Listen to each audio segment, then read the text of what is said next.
Jean-Baptiste, c'est ça vous énerve, hein, le coup des. Bah, vous n'êtes pas le seul. Hein. Mais c'est d'actualité. C'est d'actualité. Donc voilà, hier on a appris donc le déficit public patatras dévissé à 5,5% du PIB.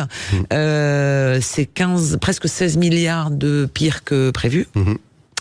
Et alors, on va faire quoi ? Et surtout, ce que je voulais dire, c'est que ça fait 50 ans que ça dure. 74. 74, le dernier budget voté à l'équilibre. Alors, je rappelle que vous êtes directeur des publications de contribuables associés. Exactement, nous défendons les contribuables.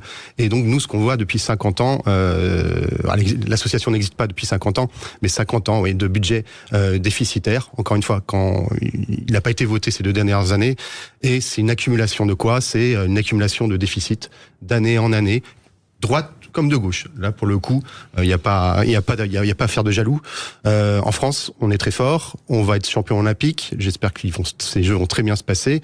Nous aurons sans doute de formidables résultats, mais nous sommes aussi champions du monde en termes de dépenses publiques. Nous sommes champions du monde ou d'Europe en termes d'impôts. Et évidemment, on a eu hier encore les chiffres de cette dette abyssale qui a atteint les 3100 milliards d'euros. Donc, que faire ? On voit que le gouvernement essaye de prendre les choses à bras-le-corps. Tant mieux. Rappelons tout de même que... Encore heureux. Rappelons tout de même que Bruno Le Maire, élu en 2017 et ministre des Finances depuis 7 ans, a déclaré sur le plateau de TF1 un peu après sa nomination que la France était droguée à l'argent public et à la dépense publique et qu'il fallait s'atteler à la tâche. Donc, on attend effectivement des réformes dans le bon sens et surtout pas une augmentation des impôts, comme trop souvent, encore une fois, nous sommes le pays d'Europe le plus taxé.